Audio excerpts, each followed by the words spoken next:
What's up, B2? Capital G here. Got some very important news that you guys are going to want to check out. This is further clarifications on the new rules when it comes to the Vrains era and link summoning and just the link mechanic and everything that we're going to be getting, well, pretty much 4 months from now in July. This is very important because a lot of people probably like within the next couple of weeks are going to want to start picking up some cards that they think are going to be good in the Vrains era. And this is really important because I think that we'd rather just know this stuff now so we can know how to practice with links and not have to wonder, not have to debate with amongst each other anymore. And this was posted in the V Jump, guys, the weekly jump. So this is from Konami. This is 100% official. You don't have to debate anymore or speculate, will this work, will this not work, etc., etc. So there's 2 important things that we want to talk about. Number 1, what happens in regards to, like, if you take control of your opponent's monster and it's in their extra monster zone. Let's say that you use something like mind control. If you use something like Big Eye, exactly where does it go? Where does it go if it happens to return to them? If you use creature swap and it's, you know, their only monster on the field, where does it go? And then the really big issue, can tokens and trap monsters be used for link summoning? This is one that has been highly debated, and I've been on both sides of this argument. Originally, I was on the side that, I don't think you can use tokens for link summoning. They don't go to the graveyard. But then somebody kind of pointed it out to me. They were like, hey, Cap, if you really read how to link summon, you know, it's identical to how to synchro summon. And I was like, well, if you can use tokens for synchro summoning, then I guess you can use tokens for link summoning, because the wording for link summoning, guys, is identical to synchro. That's why I've always said that links are just blue synchros. You summon them the exact same way minus the tuners. All right, so let's start there. Can you use tuners and trap monsters for materials for a link summon? If they meet the material requirements, you may use tokens and trap monsters as materials for link summoning.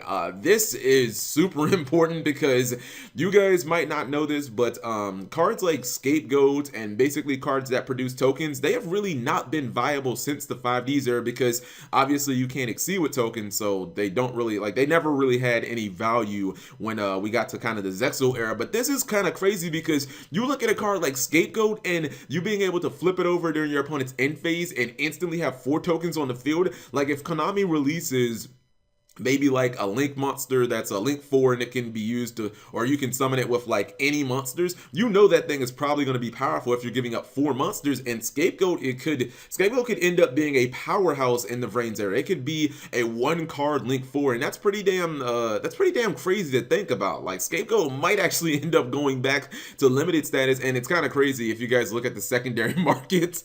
It is already blown up. I think what somebody did was somebody came through and bought up like all the Scapegoats. You see the ultra rare out of the retro pack, it was $63 about, and now someone listed it for the scumbag price of $200, but their name is Yu-Gi-Oh! Black Market, so what would you expect? Even the secret rare copies out of the Joey's World, they were like $2, and then now they're $16. It's by the same person. Oh my goodness, Yu-Gi-Oh! Black Market. This guy must be a rare hunter or something, because I feel like he's the one that did it. He went through, as soon as this stuff was announced, he bought every single copy of Scapegoat, and he's like, haha, I'm gonna jack up the price on these clowns. So yeah, guys, trap monsters are in. If you guys, for some reason, were playing like a trap monster deck, I guess this is good for Shadows, because, you know, like Shadow Core, you can use that.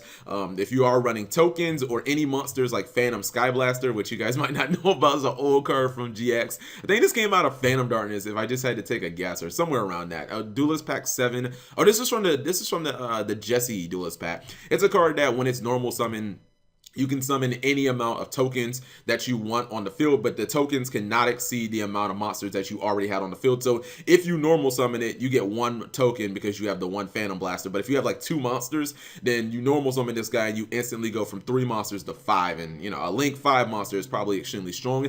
And then the second one that's a little confusing to me, I don't actually get this. It says, question, if you target an opponent's monster in the extra monster zone with mind control, what happens? It says it goes to your main monster zone. When it returns to your opponent, it returns to their main monster zone as well. What? Hold on. So here's where Konami has lost me, right?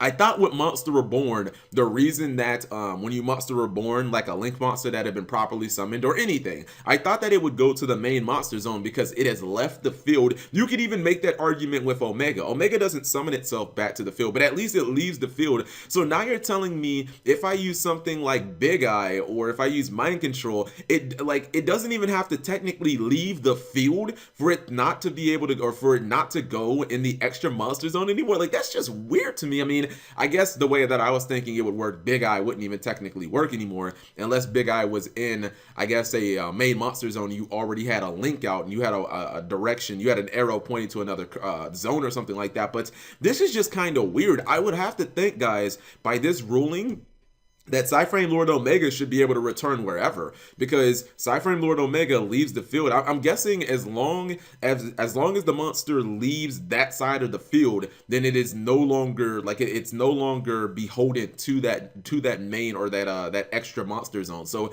this is kind of a weird ruling.